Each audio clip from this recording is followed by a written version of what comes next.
오늘 우리가 보는 본문은 여호와 하나님의 영광이 나타나 이 고라 자손을 멸하는 그런 내용이 담겨져 있습니다. 우리가 16장을 통하여서 계속적으로 보는 것 같이 이 고라 자손과 그의 일당들은 이 모세의 권위에 도전하게 되었는데요.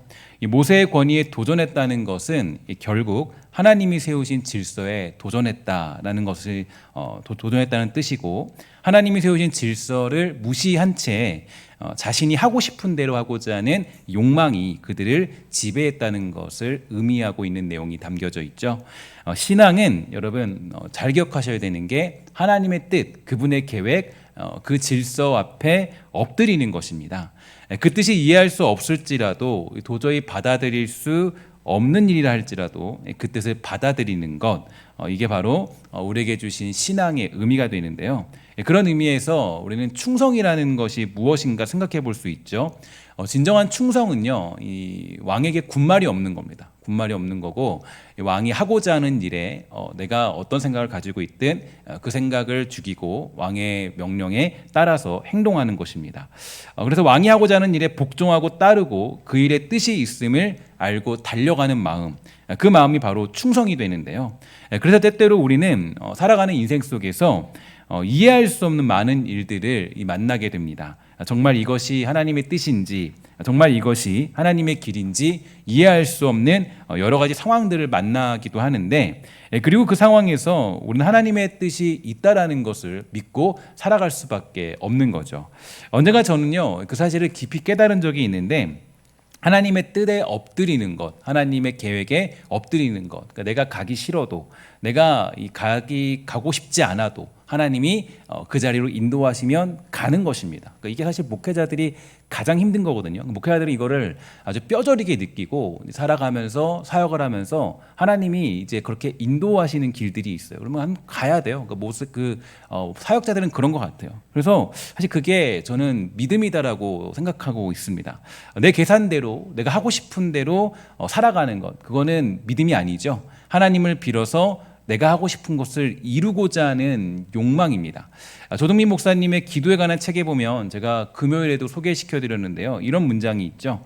신의 능력을 빌려서 자기 욕심을 채우려는 기도, 그리스도인의 기도가 그런 것입니까? 그렇게 기도하라고 예수님이 십자가를 지셨을까요?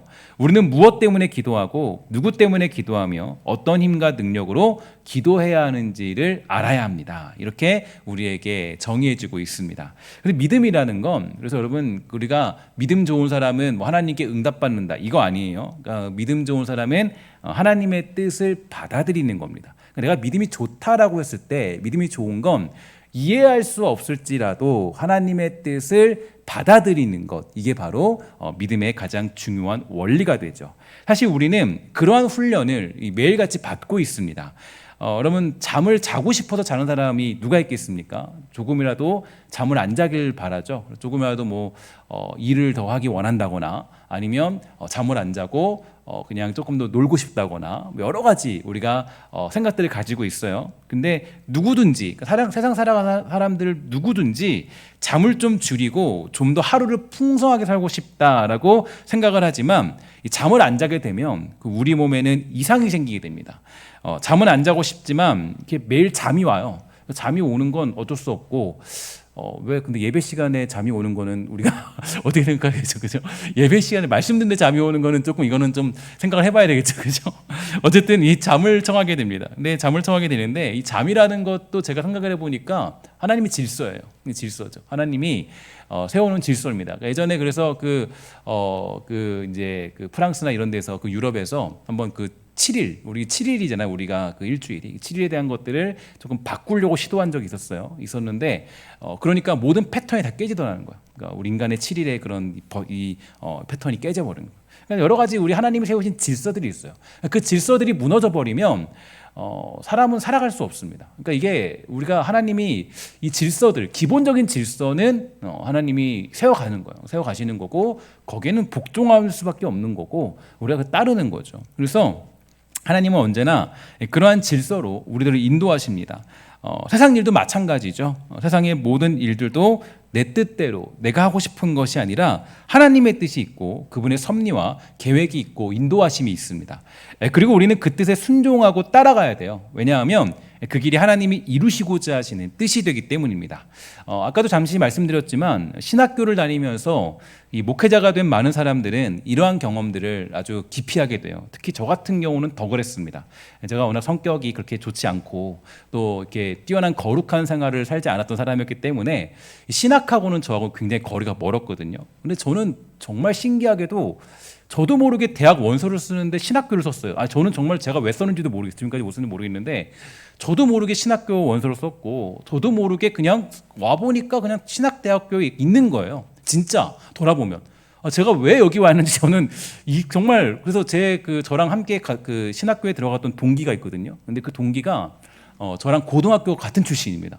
같은 출신인데 거기서 저를 만난 거예요. 신학교에서. 이 친구가 저는 그런 야, 너가 왜 여기 있냐고 저도 물어보고 너 왜 여기 있냐? 제가 깜짝 놀라서 저기 있는 거예요. 여러분 신학하는 게 사실 굉장히 이제 우리 교회 안에서는 좀 명예스럽고 또 굉장히 아름다운 일이지만 저 같은 스타일에서는 조금 고리타분한 일이었습니다. 그 당시에는 자유롭지 못하거든요. 자유롭지 못하고 언제나 내 뜻보다 하나님의 뜻이 먼저고 조금 더 거룩하게 살아야 되고 좀 경건하게 살아야 되기 때문에 사실 이게 참 저는 하고 싶지 않았어요. 근데 하나님이 인도하세요. 인도하시고 억지로라도 그 자리로 이끌어 가십니다. 저는 사실 안 가려고 발버둥도 많이 쳤어요. 하나님 안 갈 거예요. 저 가고 싶지 않아요. 근데 그때마다 하나님이 그 엉덩이를 툭툭 치시죠. 치는데 엉덩이를 툭툭 치는 게 사실은 하나님이 치시는 건 우리 뭐 사람이 치는 거랑 다르죠. 칠 때 그냥 한번 치면 저까지 날아가는 거예요. 툭툭 치는 거죠. 툭툭 치면서 저는 이게 때리시면서 제가 엎드리도록 하세요. 하나님의 뜻에. 그런 경우가 참 많아요. 하나님 저 안 하고 싶어요. 하고 싶지 않아요. 근데 하나님이 그냥 마치 그 모세를 엎드리게 만드는 것처럼 그냥 하나님이 엎드리게 만드세요. 그 뜻에 순복하도록. 그게 그러니까 저는 믿음이고 신앙인 것 같아요. 하나님 그렇게 만드시죠. 그리고 사실 많은 목회자들은 대부분의 경우가 그러한 자리에 서 있습니다. 맨날 목회자들이 하나님과 싸우는 게 어디에 싸우냐면 내 뜻 그냥 좀 주장하다가 막 하나님한테 꿀밤 한 대 맞고 다시 돌아오고. 그래서 이게 목회자들의 모습들이에요. 그리고 저도 많이 느끼는 게 이게 목회 생활하면서 가장 힘든 건 하나님의 뜻에 엎드리는 거다. 내 뜻이 더 중요하거든요. 내 생각이. 그러니까 하나님의 인도하심 앞에 고개를 숙이는 겁니다. 이게 사실 믿음의 길의 이 정점이죠. 근데 오늘 우리가 보고 있는 고라와 그의 일당들은요, 이 길이 마음에 들지 않았어요. 하나님의 질서, 하나님의 계획, 그분의 뜻이 마음에 들지 않은 겁니다. 오늘 벌어진 일이 언제 벌어진 것인지 확실하지는 않지만 이 대부분의 학자들은 이 가나안 땅 입국 직전에 벌어진 일이다. 그러니까 약 38년 정도가 지난 후에 벌어진 일이다라고 그렇게 추측하고 있는데요. 즉 가나안 땅을 앞두고 어느 정도 공동체가 자리 잡고 있을 때 이 질서와 체계가 잡혀 있을 때라는 것입니다. 왜냐하면 이 고라와 그의 일당들이 벌이고 있는 문제를 보면 왜 너희만 제사장이냐? 우리도 제사장이다. 우리도 다 할 수 있지 않냐? 이런 식으로 논리를 펼치면서 반역을 꾀하고 있기 때문입니다. 고라는 레위 지파에 소속된 사람이었기 때문에 레위인으로 살아가는 사람이었고, 그런데 보니까 그 직분보다는 이 제사장의 직분이 더 탐이 나고 자신은 그런 자리에 있지 않음을 보게 된 것입니다. 이따가 우리 11시 예배 때도 제사장을 세우는 그런 내용을 보게 되잖아요. 그러니까 여러분 제사장을 세우게 된 것은 제사장이 아론 지파로 이렇게 이제 축소된 것은 되게 중요한 원리가 있습니다. 금송아지 사건 이후에 벌어진 일이죠. 벌어진 일이어서 그 하나님께서 노하셨을 때 그것을 이제 해결하기 위해서 드렸던 이 어떤 그런 마음을 들었던 그 사람들이 아론 지파 계열의 사람들이었고, 이 사람들이 이제 그런 축소되는 내용이 레위인들에게 축소되는 내용이 있어요. 그러니까 그 상황 속에서 이 고라 일당들이 이제 화가 난 거예요. 왜 우리들은 제사장이 될 수 없냐? 우리들은 왜 그 일을 감당할 수 없냐? 이렇게 화가 난 거죠. 뿔이 난 거죠. 그러니까 그래서 욕심을 품습니다. 야, 너희만 제사장이냐? 나도 제사장이다. 나도 레위인 아니냐? 이런 식으로 하나님이 주신 직분과 그 질서에 도전하게 된 것입니다. 그러나 성경은 분명히 우리에게 말해주고 있죠. 로마서 12장 3절에 보면 다음과 같이 말합니다. 내게 주신 은혜로 말미암아 너희 각 사람에게 말하노니 마땅히 생각할 그 이상의 생각을 품지 말고 오직 하나님께서 각 사람에게 나누어 주신 믿음의 분량대로 지혜롭게 생각하라. 고린도후서 10장 13절. 그러나 우리는 분수 이상의 자랑을 하지 않고 오직 하나님이 우리에게 나누어 주신 그 범위의 한계를 따라 하노니 곧 너희에게까지 이른 것이다. 이렇게 우리에게 말씀해주고 있습니다.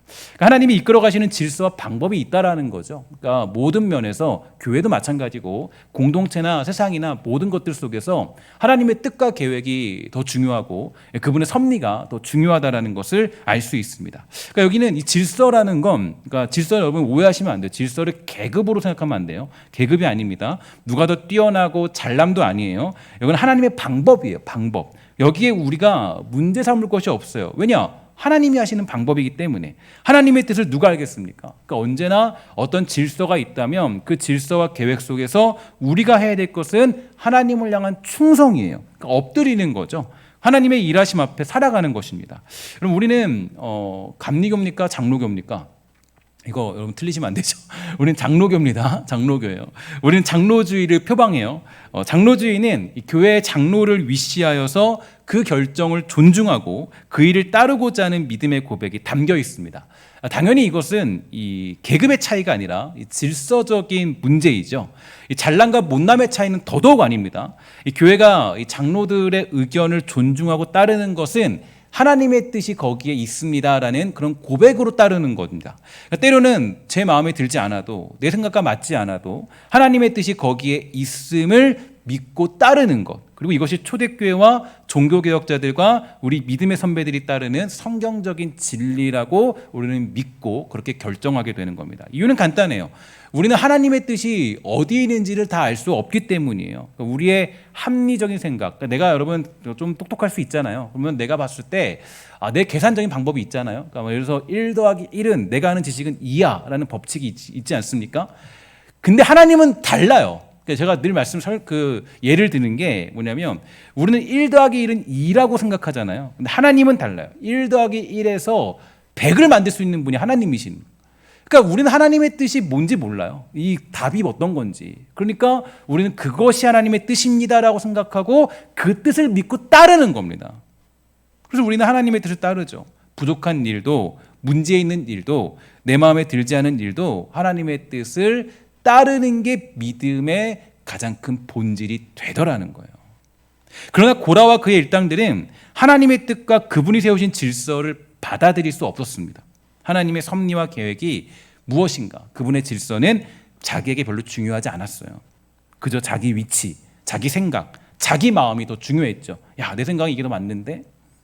우리들도 그러한 모습을 보일 때가 많이 있어요. 하나님의 뜻에는 관심이 없고 내 생각이 더 중요합니다. 하나님의 계산법은 관심이 없고 내 계산이 더 중요합니다. 이런 사람은 하나님이 주시는 복을 누릴 수가 없겠죠. 1 더하기 1에서 2는 볼 수 있을지언정 1 더하기 1에서 100을 만들어내시는 하나님의 은혜는 맛볼 수 없어요. 그러니까 우리가 이 1 더하기 1에서 100을 맛보려면 이거 좀 그런데 무조건 충성이에요. 무조건 충성. 이게 뭐 옛날식으로 야, 너 뭐 무조건 충성해라. 사실은 이게 사실 정답이긴 해요. 그러니까 우리가 신앙이라는 건 뭐 내가 하나님 이해해서 믿는 건가요? 사실 우리가 믿음 자체도 뭐 예수님이 동정녀 마리아에서 태어났다. 하나님의 아들이시다. 이게 믿음이 이게 성립이 되냐고요? 성립이 안 되잖아요. 원래부터 이해할 수 없는 믿음이었어요. 원래부터 이거는 우리의 과학이나 우리의 계산법으로는 절대로 이해할 수 없는 부분이었다고요. 근데 우리가 자꾸 하나님께 요구하는 게 믿음 생활하면서 자꾸 합리적인 걸 요구해요. 합리적인 걸. 하나님 앞에. 그럼 이거는 너무 큰 우리의 실수입니다. 우리의 믿음 자체가 합리적이지가 않은데 그런데 이걸 합리적으로 우리가 믿음 생활을 하려고 그러면 그때부터는 문제가 생기죠. 그럼 모세가 뛰어나서 잘나서 지도자가 되었습니까? 아니죠. 살인자예요, 살인자. 살인자예요, 따져보면. 뭐 공소시효는 지났겠지만, 그죠? 그냥 부족한 사람이에요. 아론. 여러분 요즘에 제가 이제 우리 출애굽기 보잖아요. 묵상하신 분은 잘 알겠지만, 여러분 그거 보실 때 잘 보셔야 돼요. 왜냐하면 여러분 현재 지금 제사장 세우는 그 모습이 그게 금송아지 사건 이후의 내용입니다. 32장에 나오는 내용. 그러니까 이미 금송아지 사건이 벌어진 이후에 나타난 내용이에요. 그러니까 금송아지 사건은 32장에 나오지만 지금 29장 보고 있잖아요. 근데 이미 그거는 금송아지 사건이 벌어진 이후. 금송아지 사건의 주동자가 누구였어요? 아론이었죠, 아론. 근데 아론이었는데 아론이 대제사장이 된 거예요. 그 하나님께 드렸던 그 모습 하나로. 그러니까 하나님의 은혜로 되는 거예요, 대제사장도. 그러면 이게 여러분 중요해요. 그러니까 그 사람들이 뭐 모세가 뛰어났다거나 아론이 뛰어났다거나 그렇지 않아요. 그게 아니라 하나님 은혜로, 전적인 은혜로 그들이 그 자리에 있는 겁니다. 그러니까 교만해지면 안 되죠. 그런 직분을 맡은 사람들은 하나님이 그 자리를 주신 거예요. 하나님이 자기 뜻을 이루기 위해서 그를 그 자리에 두신 것입니다. 골로새서 1장 16절, 만물이 그에게서 창조되되 하늘과 땅에서 보이는 것들과 보이지 않는 것들과 혹은 왕권들이나 주권들이나 통치자들이나 권세들이나 만물이 다 그로 말미암고 그를 위하여 창조되었다. 그러니까 하나님이 다 계획이 있는 거예요. 왕권이나 뭐 그런 것들이 막 갑자기 뭐 우리들 뜻대로 생긴 것이 아니라 하나님이 허락해야, 하나님의 질서 가운데 그 모든 것들이 세워진 거예요. 그러니까 여러분, 우리가 나라를 좀 비판할 수 있어요. 뭐 문제 있다고 생각해요. 근데 막 나라를 멸시하고 나라에 막 어떻게 막 욕을 하고, 이거는 그리스도인의 모습이 아닙니다. 사도 바울 그런 적 한 번도 없어요. 만약에 그랬다면 사도 바울이 서신서에 썼을 거예요. 야, 이놈의 나라 망해버려라. 왕권 다 바뀌어버려라. 근데 사도 바울 그런 적이 한 번도 없어요. 그냥 그 왕을 존중해라. 그 법을 존중해라. 사도 바울이 늘 그렇게 했다고요. 왜냐? 그 말도 안 되는 충성에 뭐가 있어요? 하나님의 뜻이 이루어지는 게 있기 때문인 걸 알기 때문에 그런 거예요. 자, 그래서 늘 이런 부분에서 늘 설명드리는 게 이 북한에 있는 사람들입니다. 북한의 기독교인들. 그러니까 제가 늘 예를 들잖아요. 북한의 기독교인들 보면 그들이 한 20만 명 된다 그래요. 지하 교인들이. 한 그게 10년 전에 밝혀진 내용이니까 아마 더 되겠죠, 이제. 근데 그들이 뭐 반란을 일으키거나 막 그러지 않아요. 왜 그러냐? 저는 여기서 몇 가지 생각을 하죠. 그 중에서 가장 타당한 생각은 여기에도 뭐가 있다는 걸 믿는 사람들이에요. 하나님의 뜻이 있다는 걸 믿는 사람들이에요. 그러니까 아마 그들은 나라를 위해서 죽으라고 기도할 거예요. 하나님, 이 나라 가운데 하나님의 영광이 나타나게 해주세요. 왜냐하면 그들이 사실 그 사람들이 그 평양 대부흥 운동의 사람들의 어떤 그런 흐름을 갖고 있는 사람들이거든요. 아주 철저한 복음을 갖고 있는 사람들. 그러니까 여러분 되게 이 믿음 생활이라는 건요, 여러분 이게 중요합니다. 이해할 수 없는 자리에 가는 거. 그러나 고라와 그 일당들은 어땠습니까? 그들은 자기 생각이 더 중요했어요. 그러니까 지도자 모세에게가 아닌 하나님의 질서와 계획과 섭리에 궁극적으로는 이 어떤 반역을 한 것입니다. 하지만 이때 하나님은 그 질서를 확실히 세우시죠. 난 질서의 하나님이다. 모세는 하나님께 기도합니다. 하나님의 뜻과 질서가 분명하다면 그동안 일어났던 벌이 아니라 이제 그동안 볼 수 없었던, 그동안은 경험할 수 없었던 벌을 내려주세요. 모세가 마지막으로 기도하죠. 그리고 일어난 일은 정말 무서운 일이었습니다. 민수기 16장 30절 이하의 내용이죠. 그러나 주님께서 당신들이 듣도 보도 못한 일을 일으켜서 땅이 그 입을 벌려 그들과 그들에게 딸린 모든 것을 삼켜 그들이 산채로 수올로 내려가게 되면 그때 당신들은 이 사람들이 주님을 업신여겨서 벌을 받았다는 것을 알게 될 것이요. 그가 이 모든 말을 마치자마자 그들이 딛고선 땅바닥이 갈라지고 땅이 그 입을 벌려 그들과 그들의 집안과 고라를 따르던 모든 사람과 그들의 모든 소유를 삼켜버렸다. 그리고 그들과 합세한 모든 사람도 산채로 수올로 내려갔고 땅은 그들을 덮어버렸다. 그들은 이렇게 회중 가운데서 사라졌다. 우리 하나님의 말씀은 정확무어하다는 것을 우리 믿고 있지 않습니까? 틀림이 없다는 걸 사실로 벌어진 일이에요. 사실로. 그러니까 하나님의 질서에 대해서 어떤 반역을 하니까 듣도 보다 못한 일. 어떤 일이냐면 이게 너무 놀라운 게 우리가 보통 이 심판받을 때는 언제 심판받아요? 다들 알다시피 주님 오실 때 뭐 양과 염소로 가르고 그다음에 또 나중에 또 오면은 뭐 천국 가기 전에 심판이 다 있잖아요. 근데 이 심판이 직결 심판으로 간 거야. 그냥 직결 심판. 산채로 수올로 가다. 산채로 수올로. 직결 심판 그냥. 그러니까 성경에는 이런 비슷한 일은 단 한 번도 일어나지 않습니다. 그러니까 하나님은 고의적으로, 그러니까 제가 지난주에도 한번 설명드린 것 같은데 성령 해방죄라는 건 주님이 말씀하시기를 용서받을 수 없는 죄다. 그거 뭐냐? 어떤 거냐? 그거는 고의적으로 하나님의 뜻을 해방하고 하나님의 질서를 고의적으로 무너뜨리고 고의적으로 하나님의 계획을 인정하지 않은 것. 그게 바로 고라 자손과 그의 일당들이 받은 직결 심판이었던 겁니다. 그러니까 고의적으로. 그러니까 우리가 살아가다가 그럴 수 있어요. 뭐 그렇게 살아갈 수, 뭐 인간이니까 그럴 수 있어요. 근데 고의적으로 고라와 그의 일당들은 고의적으로 그 일을 행했고 그러면서 이 직결 심판을 당할 수밖에 없었다는 게 성경이 말하는 증언입니다. 하나님이 이렇게 행하신 이유는 어디 있을까요? 고린도전서 14장 33절. 하나님은 무질서의 하나님이 아니시오 오직 화평의 하나님이시다. 하나님은 질서의 하나님입니다. 자기 뜻이 있어요. 자기 계획이 있어요. 그리고 하나님은 그 질서를 따라서 자기 일을 이루어내십니다. 여러분, 우리는 하나님의 질서와 그분의 일하심에 엎드려 살아가는 게 최선이에요. 그게 우리의 충성이라고요. 예를 들어서 교회에서는 이제 우리가 교회를 좀 갖고 오면 이런 이야기들을, 교회에서는 설교는 오직 장로들 중에서 목사만이 그 말씀을 전할 수 있습니다. 물론 일반 성도들도 그 말씀을 나눌 수는 있죠. 나눌 수는 있어요. 그 말씀을 해석하고 그 말씀을 증거하는 일은 신학을 배운 자들만이 가능하죠. 그리고 거기에 대한 확실한 어떤 자격이 있는 사람들. 여러분, 예를 들어 의사가 나는 지식 많이 안다. 그리고 여러분들 병 치료해 주는데 알고 보니까 의사 면허증이 없어요. 그럼 이 사람은 아무리 지식 많아도 의사예요? 가짜 의사예요? 가짜 의사죠. 똑같은 거예요. 여러분, 이것은 일반 성도가 할 수 있는 일은 아닙니다. 높고 낮음의 차이도 아니고 잘남과 못남의 차이도 아니에요. 하나님이 세우신 직분의 차이일 뿐이에요. 성경에 나타난 많은 교회들이 분쟁에 빠지게 된 이유가 어디 있느냐? 선지자 노릇하며 선생 노릇하려다가 교회가 분쟁에 생기게 되는 겁니다. 그래서 바울은 늘 자기의 사도권을 변호하고 주장하죠. 그러니까 그런 사람들이 늘 뭐 했냐면 바울의 사도권을 무시했습니다. 그러니까 너도 지식 알고 나도 지식 아는데 뭐 그게 뭐 다를 게 있냐? 바울 사도권 너 없어. 나도 다 알고 있다. 땡. 그런 자들을 가리켜서 우리는 성경이 뭐라고 지적하냐면 가만히 들어온 자다. 가만히 들어온 자다. 갈라디아서 2장 4절. 이는 가만히 들어온 거짓 형제들 때문이라. 그들이 가만히 들어온 것은 그리스도 예수 안에서 우리가 가진 자유를 엿보고 우리를 종으로 삼고자 함이로되. 여러분, 종교개혁은 여러분 이제 우리 마지막 주가 종교개혁 기념 주일인데요. 이 만인 제사장론을 주장합니다. 그런데 어떤 사람들은 이걸 오해해요. 야, 만인 제사장론이니까 누구든지 말씀 전할 수 있고 누구든지 그런 성례를 다 할 수 있지 않냐.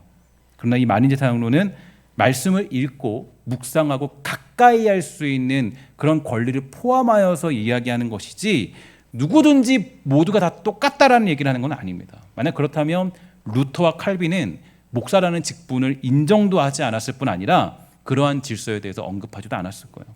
이것은 말씀 전하는 일에만 국한되어 있지 않아요. 모든 성도들이 마찬가지입니다. 모두가 다 각자가 주어진 위치와 자리가 있어요. 다 감당해야 될 일이 있다고요. 그 직분의 내용들이 있어요. 여러분, 지금 저와 여러분들은 어떻습니까? 여러분, 우리가 사실 이런 것도 있어요. 나에게 주어진 질서와 그 자리에 충성해야 돼요. 하나님이 주신 자리이기 때문에. 근데 거기 충성하지 않으면 하나님이 그것도 기뻐하지 않으세요. 맡기셨는데 우리가 하지 않으면. 여러분, 그 달란트 비유도 있죠. 맡겼는데, 그죠? 하지 않으니까 다 뺏어버리죠. 그 다음에 슬피 울며 일을 가는 그런 자리. 거기도 사실은 보면 이제 그 지옥 같은 자리에 같이 가는 게. 그러니까 이게 하나님은요, 이런 일에 대해서 굉장히 좀 예민하시다 그럴까? 굉장히 하나님은 그러신 분이세요. 그러니까 야, 너 내가 세운 질서가 있는데 너 거기에 질서에 따르지 않니? 왜 네가 하고 싶은 대로 해? 그 종도 어때요? 자기 하고 싶은 대로 생각했죠. 아니 왜 저 사람들은 5개고 2개인데 저는 하나밖에 없어요. 고라와 똑같은 사람들이잖아요. 그 사람들도. 결국에는 그렇게 해서 하나님이 슬피우며 일을 가는 그 자리까지 가는 거예요. 그 자리가 어디예요? 그게 사실은 이 고라의 땅과 같은 자리를 얘기하는 거죠. 그러니까 여러분, 되게 우리가 이 부분을 잘 생각하셔야 돼요. 그래서 내가 하나님께 맡은 자리와 직분과 그 자리는 내가 그냥 해도 되고 안 해도 되고 아니에요. 그냥 그 자리를 내가 지켜야 되는 거예요. 내가 직분을 받았다. 내가 또 그리고 어떤 교회에서 어떤 자리를 내가 맡았다. 그러면 그 자리에 우리는 충성하며 사는 게 우리 인간의 가장 큰 본질이라고요. 본질. 그 자리에. 그거를 내가 마음대로 나는 안 해. 나는 이렇게 할래. 이거는 돼요, 안 돼요? 안 된다고 성경이 우리에게 언급하고 있는 거예요. 그럼 우리는 되게 이 부분에 대해서 많이 생각을 해봐야 됩니다. 그래서 여러분, 그 책임과 충성을 믿음으로 감당하고 있는가에 대해서 확인하기 위해서 아마 여러분들이 한 번도 보지 않았을 거예요. 그 직분을 받았을 때 이유는 한 번도 안 봤을 거예요. 그 한번 직분을 받으신 분들, 또 어떤 그런 뭐 나름대로 자기를 점검할 수 있는 분들, 한번 그 직분에 대한 정의, 내가 주신 어떤 자리의 위치가 무엇인지, 어떤 일을 감당해야 되는지, 그리고 이게 정해진 한계예요, 한계. 그러니까 여기까지만 하는 거예요. 그 이상 막 넘어가면 그것도 성경이 얘기하는 게 뭐예요?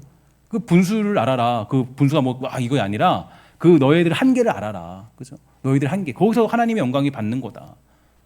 그럼 그래서 직분의 정의된 위치는 그냥 누가 막 갑자기 뭐 제가 막 갑자기 이 직분이 이거야 이게 아니라 직분의 위치와 이 어떤 그 직분에 받은 사람들의 어떤 사명들은요 성경적으로 많은 그 전통을 따라서 성경적으로 또 검증을 통해서 이걸 다 정의한 겁니다.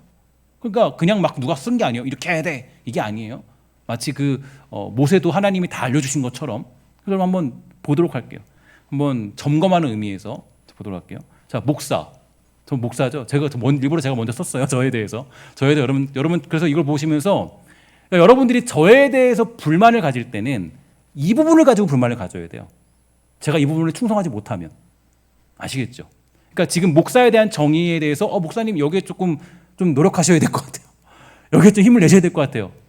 여기에 대해서 여러분들이 저에게 말씀해 주셔야 돼요. 볼게요.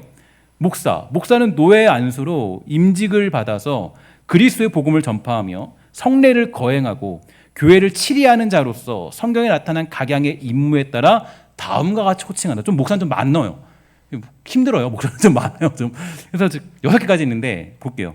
여러분 그래서 저에 대해서 이제 생각을 하셔야 돼요. 자, 1번 목사는 그리스도의 약물인 신자를 양육하는 자이므로 목자라 하고 목사는 그리스도를 위하여 봉사함으로 종 또는 사자라 하고 목사는 하나님의 거룩한 뜻을 전파함으로 그리스도의 사신이라 하고 목사는 그리스도의 말씀을 신자들을 깨우침으로 교사라 하고 목사는 구원의 복된 소식을 전함으로 전도인이라 하고 목사는 그리스도께서 설립한 유래를 지키는 자인 고로 하나님의 도를 맡은 청직이라 한다. 목사의 직분은 다 어디에 관련되어 있어요? 어디죠? 말씀 선포죠. 다 말씀 가르치는 걸로 선포 다 집중되어 있어요. 그러니까 여러분들이 봤을 때 목사님이 설교를 잘 안 한다, 아니면 연구를 잘 안 한다. 그럼 거기에 대해서 여러분들이 저에게 말씀하셔야 돼요. 그래서 제가 만약에 여러분이 봤을 때 목사님 좀 지식이 좀 필요한데요. 그러면 목사님 설교 별로야 이렇게 하면 안 되겠죠? 그럼 어떻게 해야 돼요? 목사님 그러면 당회에다 건의하는 거예요. 우리 목사님 좋은 대학원 보내드립시다. 그래서 제가 뭐 그걸 공짜로 가겠다 그게 아니라 여러분들이 그렇게 마음으로 가셔야 된다고요. 그래서 좋은 대학원 가서 한 번 더 공부하고 오시면 우리 더 좋을 것 같아요. 왜냐하면 저는 어디에 관련돼 있어요? 사실 저의 심성교회에서 가장 중요한 직임과 의무는 여러분들에게 바른 말씀 전하는 거예요. 거짓 말씀 전하는 게 아니라 이게 저의 가장 중요한 의무라고요. 제가 그래서 설교 준비하고 말씀 준비할 때 진짜 일주일 내내 묵상하다가 이 말씀을 다 쓰거든요. 그러니까 여러분 제가 만약에 말씀 전할 때 이게 막 제가 거짓 얘기를 한다거나 말도 안 되는 뭐 그냥 긍정여행 갔다가 그냥 전하고 있으면 여러분들이 그걸 얘기하셔야 돼요. 저에 대한 가장 큰 직무는 거기 있어요. 의무는. 저는 말씀을 잘 전하냐 못하냐. 이 부분에 대해서 여러분들이 저를 점검해 주셔야 돼요. 점검해 주셔서 정말 바른 말씀 선포하냐. 저의 가장 큰 의무라고. 그죠? 저는 이게 가장 큰 의무죠. 두 번째, 장로의 직무는 다음과 같다. 1번, 신자의 대표자로 목사와 협동하여 행정과 권징을 관리하는 일. 2번, 교회의 영적 관계를 살피는 일. 3번, 신자를 신방하여 위로 교훈하는 일. 신자들이 교리를 오해하거나 도덕적으로 부패하지 않도록 권면하는 일. 신자들이 설교대로 신앙생활을 하는지 여부를 살피는 일. 목회에 필요한 제반사항을 목사에게 보고하는 일.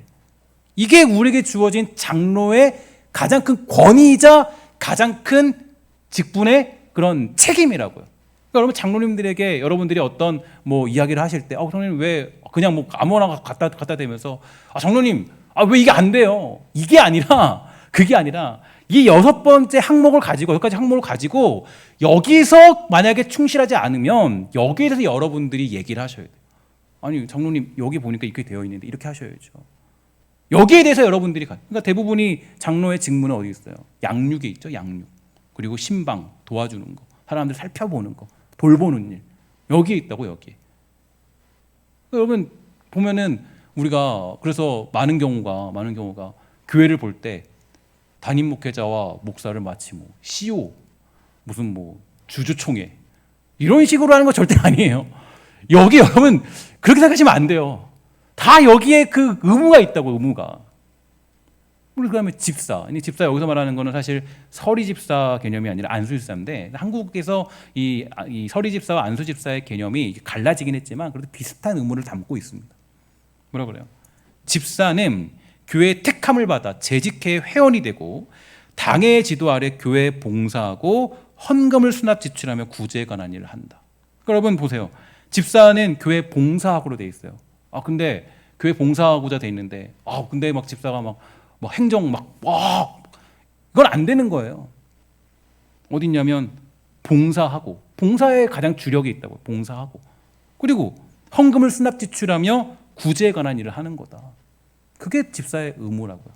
제가 얘기하는 거 아닙니다. 제가 여러분들에게 하고자 하는, 이게 그걸 다 정리되어 있어요. 그다음 권사님들 봐야 돼요. 이거는 권사 같은 경우는요, 임시 직원의 성격이 강해요. 그래서 여러분 보면 이 교회들 가보면, 어떤 큰 교회들 가보면은 권사님들이 뭐 하고 있어요? 전도사 하고 있죠. 그 전도사. 왜 전도사 하고 있냐? 신방 전도사를 하고 있냐? 임시 직원이라고 아예 그게 편성이 되어 있습니다. 아예 그 직분에 대해서. 그러니까 임시 직원과 같아요. 근데 임시 직원으로서 뭘 해야 되냐? 권사님들은 이겁니다. 권사는 당회의 지도 아래 신자를 신방하되, 특히 병자와 궁핍한 자, 환난당한 자, 시험 중에 있는 자와 연약한 자를 위로하고 격려하며 교회의 덕을 세우기 위하여 힘씁니다. 이거예요, 이거. 그러니까 이게 지금 우리에게 주어진 가장 큰 사명이자 충성해야 될 가장 중요한 덕목이라고, 덕목. 그러니까 여러분 딱 거의 정해져 있죠. 그래서 여러분, 목사라는 존재는 사실 여러분들이 가장 저게 신경 써야 될 것은, 목사님이 말씀을 제대로 연구해서 잘 전하는가, 그죠? 열심히 전하는가, 열정이 있는가, 그죠? 조금 지식은 부족할 수 있잖아요, 그죠? 근데 정말 열정 있게 말씀 전하는가, 아니면 또 뭐 장로님들, 권사님들, 집사님들의 이 역할들을 잘 감당하고 있는가, 이거 가지고 서로 얘기를 할 수는 있어요. 근데 다른 것으로 얘기할 수 없어요. 그렇게 되면 뭐예요? 고라자손처럼 어떻게 됩니까? 우리가 마치 나도 제사장이다, 너도 제사장이다, 다 같이 우리 제사장 아니냐, 이렇게 가는 거라고요. 그래서 우리는 이것에 믿고 예라고 따르면서 하나님의 일하심을 믿는 겁니다. 자, 그 일하심을 믿는다라는 것은요, 인간의 완전한 결정을 믿는 게 아니에요. 그러니까 저분들의 결정은 완전하겠구나, 아니죠. 왜 서로 이렇게 믿느냐. 그러니까 여러분, 제가 예전에 그런 설명을 드렸어요. 당회가 이제 매달 모여서 결정을 하잖아요. 결정을 하고 당회가 이제 어떤 이야기를 하잖아요. 근데 여러분, 거기에 우리가 300명 정도의 사람들이 있는데, 보통 그거에 마음에 들지 않을 때도 있겠죠. 저 사람들 내 생각하고 다른데? 저거는 말이 안 되는 건데? 저 계산법이 좀 틀렸는데? 왜 저러지? 그런 일이 있을 수 있을까요, 없을까요? 아마 대부분이 다 그렇고, 대부분이 다 나오면 대부분이 다 그래, 다. 이거 이상한데, 이거 아닌데, 말도 안 되는데. 그러나 그걸 다 인정해 주는 거죠. 인정해 주고 하나님의 일하심이 여기에 있음을 믿습니다. 그렇기 때문에 존중해 주는 거예요. 그렇기 때문에. 왜냐, 우리가 믿는 분은, 우리 새벽에도 강도사님이 잘 설명해 주셨지만 제가 늘 얘기하는 것처럼, 우리가 믿는 건 앞에 있는 목사도 아니고 누굴 믿어요? 하나님 믿는 거죠. 장로님 믿는 거 아니에요. 저 장로님 안 그럴 줄 알았는데. 그런 게 어디 있어요? 장로님들 똑같죠. 저 목사는 안 그럴 줄 알았는데. 목사는 신이, 인간이잖아요. 똑같아요. 우리가 믿는 분은 누구예요? 사람이에요, 하나님이에요? 하나님이잖아요. 하나님. 근데 자꾸 우리는 모든 원망과 불평을 사람에게, 저 사람 때문에.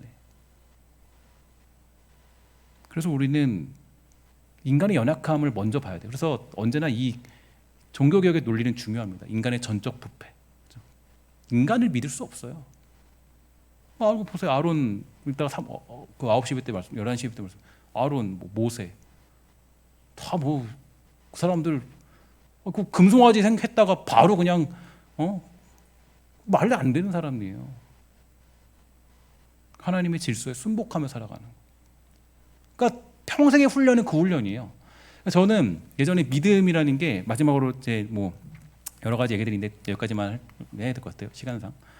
그런데 그런 거였어요. 믿음이라는 게 저는 뭐 대단한 비전 이루고 뭐 대단한 꿈을 가지고 막 어떤 뭐 선교하고 뭐 하고 그런 거 알았어요. 그런 줄 알았어요. 근데 여러분 믿음 그거 아니에요. 제가 보니까 평생 믿음의 싸움은 뭔지 아세요? 평생 믿음의 싸움. 저도 뭐 아직 많이 장창 남았지만 제가 하나님이 목사이기 때문에 하나님이 여러분들은 뭐 50년 이렇게 사시지만 하나님은 그런 것 같아요. 목회자를 더 힘들게 만들어요. 어쩔 수 없이. 왜 힘들게 만드냐면 설교하려면요 고뇌를 겪지 않고는 슬픔과 외로움을 겪지 않고는 설교할 수가 없어요. 하나님이 그냥 막 하도록 하시는 분은 아니더라고요. 수많은 고통과 고뇌를 더 강력하게 경험하도록 하시고 생각하게 하셔서 거기서 하나님이 진리를 알게 하세요.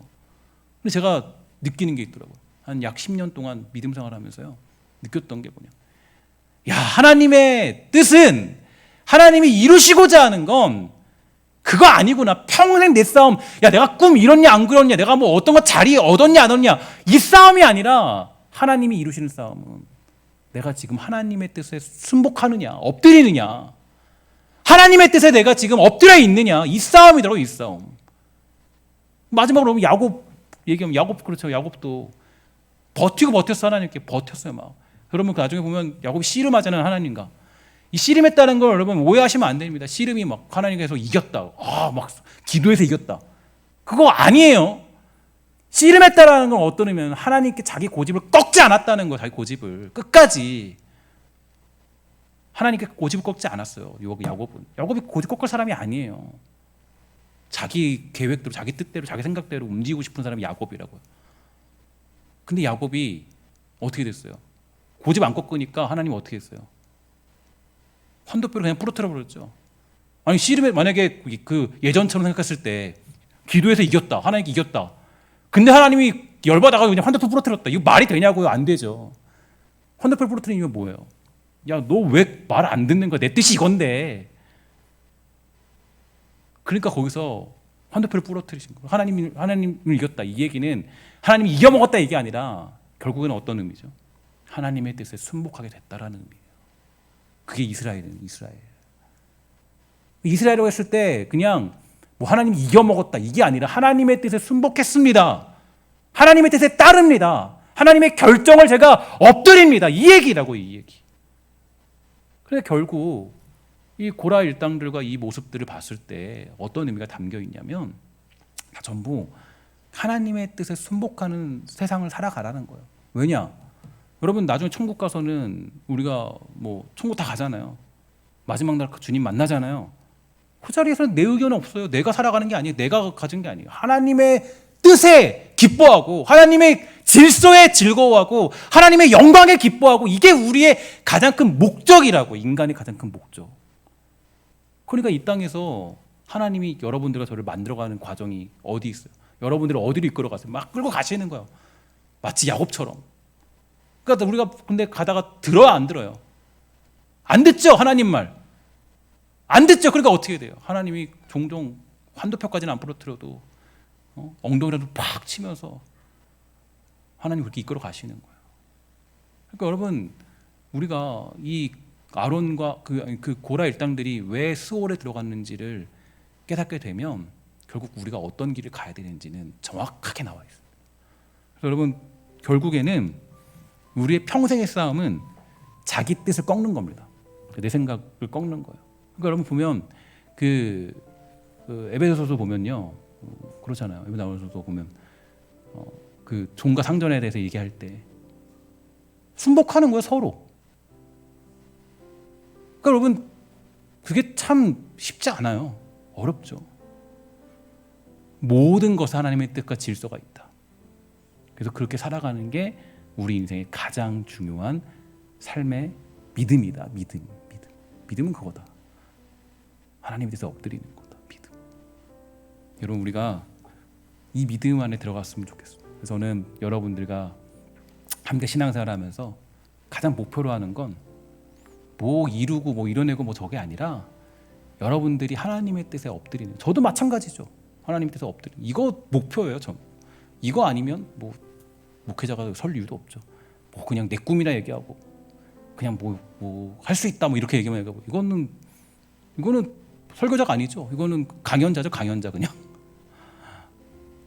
그래서 저는 우리 교회가 하나님의 질서에 승복하는 믿음의 사람들이 많았으면 좋겠습니다. 여러분 정말 우리 교회가 혹시라도 고라 일당 같은 마음이 있다면 그 마음들을 버리고 하나님의 뜻을 쫓아서 살아가는 아름답고 복된 순종의 그런 교회, 그런 교회가 되기를 주의 이름으로 간절히 부탁을 드리겠습니다. 기도하도록 하겠습니다. 하나님, 우리는 악해서 제 마음 하나 못 다스리고 우리는 추해서 하나님께 원망하고 불평하고 내 뜻을 더 강요하는 사람들입니다. 우리를 불쌍히 여겨 주시옵소서. 긍휼히 여겨 주시옵소서. 하나님이 가라면 가고 멈추라면 멈추고 하나님이 그 자리에 죽으라면 죽는 것, 이게 우리의 충성입니다. 하나님, 우리가 그런 길 가는 것 무섭지만 가도록 허락하여 주시고, 하나님 우리가 혹여라도 고라 일당과 같은 마음이 우리들에게 있다면 그 마음들을 버리고 하나님께 순복하여 살아가는 복되고 아름다운 주의 백성 되도록 허락하여 주시옵소서. 모든 말씀 예수님의 이름으로 간절히 기도합니다. 아멘.